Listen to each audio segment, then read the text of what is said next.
Today we're here at the Labrador Heritage Museum. This building that we're standing in right now is was the headquarters for Hudson's Bay Company here in Labrador. Particular building was built in 1923, but it was the third building here on the riverfront. They operated a trading post here for nearly 250 years, at which point the Heritage Society took over the building and turned it into what you're going to see here today. This here side of the building is all dedicated to the trappers, the way of life, and things that had to be done around here to survive on a day-to-day basis. The tilt here is representative of what trappers would have stayed in overnight while they traveled along their trap lines. These would have been built about a day's walk apart from each other. Small as possible while still being, big enough to get into. You wanted it to warm up quick in the evening. Along the back wall is all the tools and items that the trappers and their family would use on a day-to-day basis. A unique part of life was being the wife of a trapper. Being that a trapper would spend, some between 5 to 7 months of the year out in the woods, it put a lot more responsibility on the shoulders of women. So down at that end, we get some more of the older pre-Inuit culture artifacts. Just a small snippet of what have been here. The interpretation center up on the hill dives right into everything that have been on the land over the years. And down on this end we have a little bit of the geology and things that you'll find here on our land. The prospecting tools later on in the 60s and 70s, as trapping became a little bit less feasible as a way of life. Companies like Brinex came in. Of course, it was Cold War era, so things like plutonium and uranium were starting to get exciting. So they hired trappers to go and walk around and look for that. So Sherlock Bakey here, he was one of the last men that really held on to it as a way of life. So you got an actual picture of him up there too. On this here side of the building is set up to represent how it looked back in the day when it was operating as a store.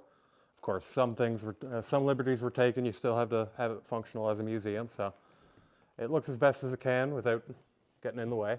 You're allowed behind the counters nowadays, is what I'm trying to say. A lot of stuff on that back wall was actually purchased. So these cameras from on the middle shelf, a lot of those came from this store back in the day and made their way back. Something to point out actually is a lot of the things here were all local donations, things that have been here in town and held on to by families for years and years. A lot of people would still recognize this as a mercantile shop.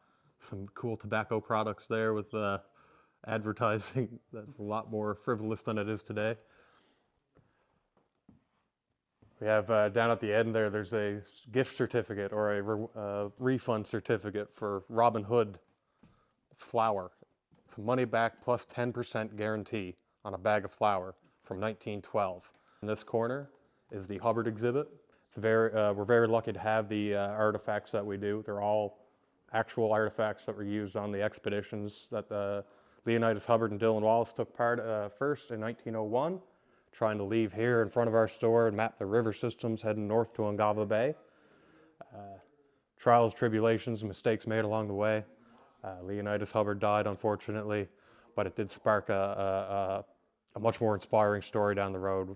Mina, his wife, came back to avenge his honor, challenged Dylan Wallace to complete the same trip, and eventually did it successfully, about 2 weeks faster than he did. That was 1905 when they came back.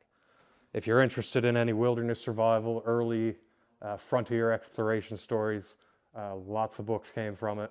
It's a very interesting story. The tent that Leonidas Hubbard died in. We have the boots he tried to boil to get a leathery broth out of. The gloves there, they have homemade sleeves knitted on them to try to keep the black flies off you. The black fly bites were making them physically ill. If you get enough sandfly bites, their saliva will give you a fever and make you start throwing up, basically. It'll make you nauseous. Over here on this side is our International Grenfell Association exhibit. Grenfell Association is responsible for all the healthcare and education here in Labrador before any government infrastructure was ever implemented or installed. Some of the things in the cases explain why your grandparents were afraid to go to the doctor. If you want to look down there, the needles are a lot more intimidating than they are nowadays. Here we have a portable incubator. Something kind of unique to our situation here was Northwest River had the main hospital for all of Labrador, which meant if there's ever an emergency on the coast that involved an infant, it had to be put on a bush plane, essentially, an air ambulance. Being a bush plane, it's not pressurized, so if it's minus 30 degrees outside, it's minus 30 inside the airplane, and you got to keep that baby comfortable. Here side is the main body now of our Elmer Licata models. So they're all built by a man named Elmer Licata. He came here in the 50s as an engineer with the American military. He worked as a radio engineer, installing transmitters. This is actually the building he worked at while he was here. It's over on Northwest Point, and it was from there that he snuck out one evening to come here to Northwest and have a party at the dance hall. That's where he met the lady that became his wife eventually. It's an extensive collection that we're extremely lucky to have. Every one of them is essentially one of a kind. They all depict ways of life, culture, and things we had to do to live around here back in the day, as well as buildings that don't exist anymore or in their form. Of course, this is the building we're in today without the room that we're in. So they all have a button on them. They'll all light up and interact.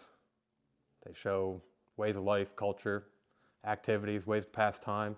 As you can imagine here, we didn't have a whole lot of sources for entertainment from the outside world until late 60s, 70s. So entertainment was something that was provided by everybody else in the family that knew how to play something.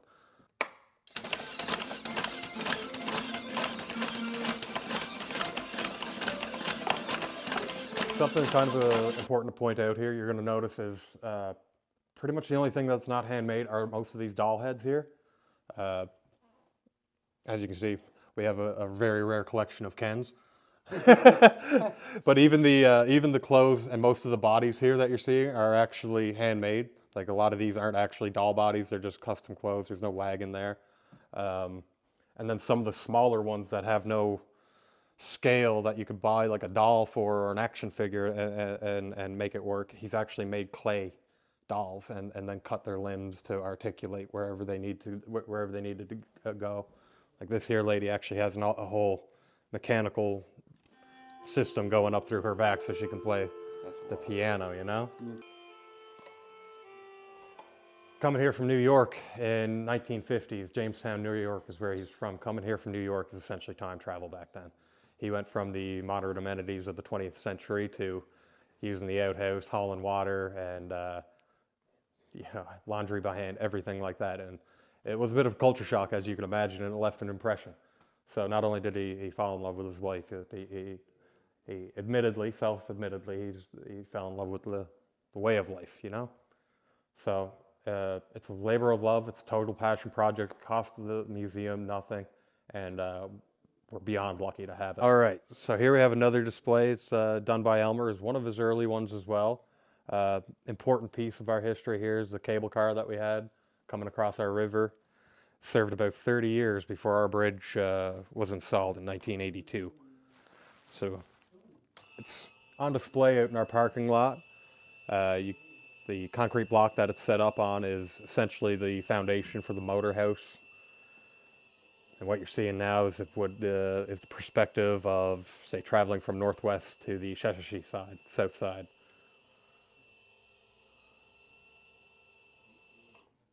So I had two cars over the years. That one you've just seen was the first carriage that was on there. Reports from locals said it was a very wobbly, uncomfortable ride. It was shortly upgraded to the striped car. It could carry a little bit more. It's a little more roomy and a little more stable apparently. So that was nice. Unfortunately, the equipment, the whole machine was donated from another community. It had served a lifespan before it was ever installed here. So the whole time it was here, it was held together by, good old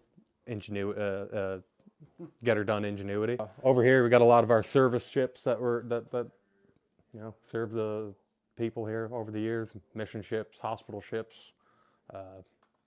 Some of them were owned by the Reverend. He would travel around Lake Melville and do services from his ship for the little homestead communities. That one there is a good old duck hunt.